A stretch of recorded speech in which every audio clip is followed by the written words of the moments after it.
Hello and welcome to Marketing Edge on TV, Nigeria's leading initiative in the business of brand management and management of brand business.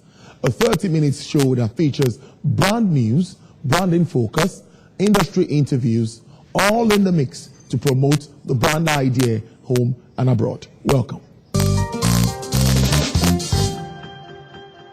Telecoms industry giant MTN has disclosed it recorded a total of 469.4 billion naira revenue from sales of airtimes, data, and short messaging services in the first 6 months of 2019. According to the half-year unaudited financial report of the company, the sum of 359 billion naira revenue was generated from the sales of airtime and subscription, 103.3 billion naira from data services, and 7.05 billion naira from SMS. Analysis of the report showed that the total earnings increased by 13% from 413.6 billion naira and from the same services in the corresponding period in 2018.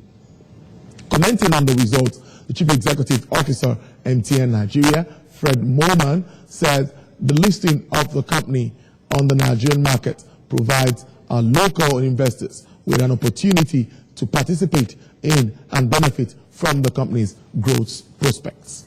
There have been mixed reactions over the ability of or inability of public relations to contribute substantially to the gross domestic product of Nigeria. Experts have also regarded PR practice in Nigeria to be at the bottom of the chain in the integrated marketing communications sphere, and as such might not be getting as much attention, patronage, and support that it needs to have a huge impact on Nigeria's GDP. Group Chief Executive Officer Media Craft Associate John Huguse attributed public relations' lack of economic impact to the overall performance of the economy. The managing consultant at Precise Communications, Bolaji Okusaga, also attributed the minimal impact of PR, or perhaps the entire IMC, on economic and regulatory issues such as lower barrier to entry. The NIPR President Shegun McMedo said that public relations add substantially to the GDP but might not be recognized as a result of some national issues. The Experiential Marketing Association of Nigeria has declared its support for the corporate licensing policy, which was recently introduced to the industry by the Advertising Practitioners Council of Nigeria. According to the EXMAN president, Tadia Adekunle, who doubles as project consultant to Keskese Frontline Experiential Marketing Agency, the organization had for long been working towards attaining APCON's recognition as a separate and distinct sectorial body in the advertising industry. Mr. Adekunle added that the leadership of the group would focus on building advocacy to enlighten the public on the operations and functions of experiential marketers, as well as intensify on human capacity development for the industry. The federal government has been advised on the need to appoint well-groomed professionals to handle its communications program so as to deliver on good governance to the people. This advice was given by the group MD, Chief Executive Officer of Insight Redrefini, Ken Onyali Ikpe, while speaking in an exclusive interview with Marketing Edge in Lagos. Ikpe, who doubles as president of the Media Independent Practitioners Association of Nigeria, said the IMC sector in Nigeria was bedeviled with various challenges, which includes, amongst others, low investments, poor infrastructure, and lack of human resource development. He stressed the need for agency practitioners to come together to be able to deliver serious solutions to communications problems. As part of efforts to appreciate its customers and encourage a savings culture in the country, the United Bank for Africa has given out 30 million naira to 20 of its customers in its Y Saver promo. The 20 winners who were drawn from across all regions of the country emerged at the third quarter draw that held at the bank's headquarters in Lagos. UBA Group Head Transaction and Electronic Banking, Samson Aneke, said the promo is as a way of giving or appreciating its customers and giving back to the society. The 20 winners were drawn from a pool of 825,000 customers who had qualified for the promo. To qualify for the promo, new and existing customers of the bank are expected to save a minimum of 30,000 naira every month for a period of 3 months. The pitch, or typical of Shark Tank challenge for budding entrepreneurs powered by Sterling Bank has debuted on YouTube with an offer of 10 million naira in seed capital. The 13-episode show provides aspiring and emerging entrepreneurs with the opportunity to pitch their ideas for seed funding. It fosters innovation and supports new businesses to unleash their potentials. Developed in partnership with the Enterprise Development Center of Pan-Atlantic University, the pitch received over 8,000 applications from entrepreneurs across the country. Entries were screened with 1,000 applicants benefiting from entrepreneurs' HIP training through the EDC learning platform. Abubakar Suleiman, CEO of Sterling Bank and executive producer of the pitch, said the entrepreneurs' HIP course, which preceded the pitch, will help all participants grow their companies. Mr. Abubakar adds that 200 out of the 1,000 beneficiaries of the entrepreneur HIP training will have the opportunity to present their business ideas and businesses to experts for funding. The true cost of mobile fraud over the first half of the year has been calculated by mobile attribution and market analytics specialist AppsFlyer. It was discovered that $2.3 billion in ad spending was subject to app-installed fraud over the first 6 months. The findings are laid down in AppsFlyer's 2019 State of Mobile Fraud Report, which surveyed 2.5 billion apps installed across 9,500 separate apps between January and June. Key findings revealed that 22.6% of non-organic apps installed worldwide can be classified as fraudulent, with 2.1% of in-app purchases labeled as fake in the second quarter, a 10% increase from the first. The cost of ads fraud globally is put as high as $30 billion US.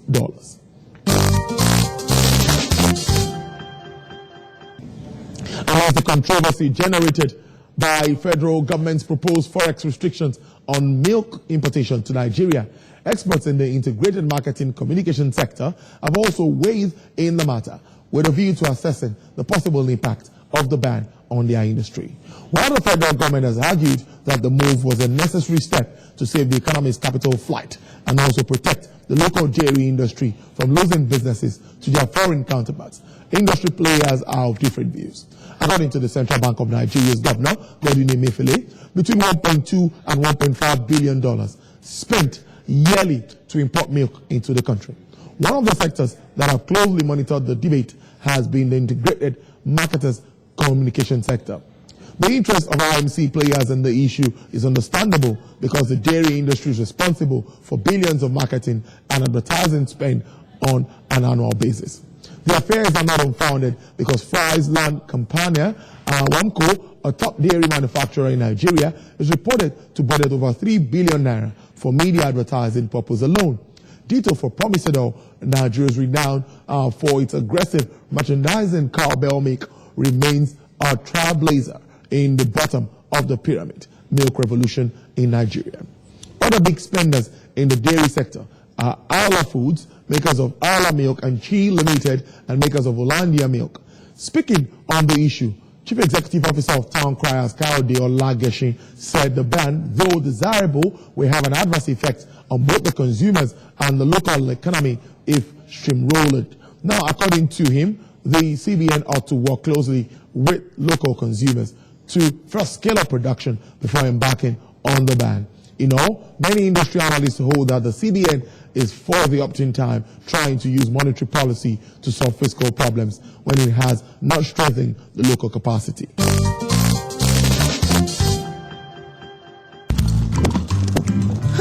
This used to be me.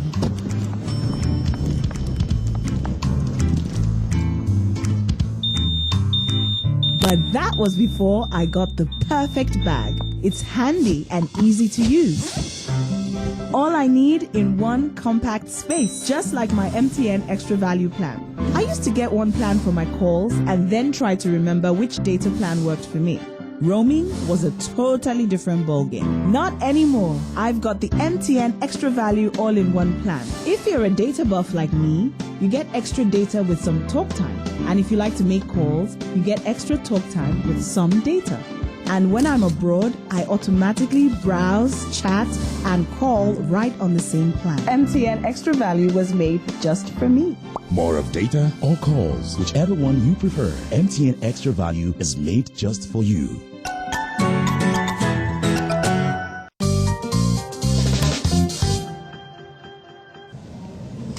Next is the interview segment. Now on Marketing Edge this week, we bring you the concluding part of our talk and chat, or whichever you call it, with Lanre Adisa. He's the Chief Executive Officer of Noah's Ark. Okay, thank you for joining us on this segment of Marketing Edge on TV. Yes, I have a big guest in the house. He's the Chief Executive Officer of Noah's Ark. Is Mr. Lanre Adisa. Thank you very much for joining us on Marketing Edge on TV. Okay, let's now go down to Noah's Ark now for 11 years. Tell us, how has it been? I mean, I must say that for me, it's been a wonderful ride. It's something that happened because I felt a need to contribute something to the industry I've played all my working life. I thought there was need for some kind of competition. I also thought there was need for somebody to serve as a catalyst for a new wave of a new generation of agencies. So it was, in retrospect, was a big risk, for somebody who never really ran any business, prior to that, to say, just a creative guy, say, I'm going to venture into business, come what may.